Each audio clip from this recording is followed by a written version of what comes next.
వారు దేవుని ఎరుగయో, 21 వచనం, వారు దేవుని ఎరుగయో ఆయన దేవునిగా మహిమపరచలేదు, కృతజ్ఞతాస్తులు చెల్లింపును లేదు. రాయబడుతున్నమాట. మానవుడు ఏం చేస్తున్నాడంటే దేవుని ఎరిగిన ఆయనను దేవునిగా మహిమపరచలేక కృతజ్ఞతాస్తులు చెల్లింపును లేదంట. ఎంతో దౌర్భాగ్య జీవితం కదా. అనేక సార్లు మనము కూడా దేవుని చేత ఉపకారం పొందుకుంటాం, దేవుని చేత అనేకమైన మేలు అనిపిస్తాం. అయితే తర్వాత పెట్టుకుంటాంలే, తర్వాత చెల్లిద్దాంలే అనుకుంటా ఉంటాం.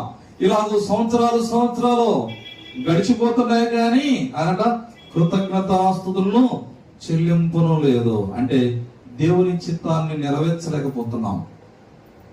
ఈ సమయంలో నేను చెప్పే మాట ఏంటంటే, ప్రతి విషయం నందు దేవునికి కృతజ్ఞతాస్తుతులు చెల్లించాలి.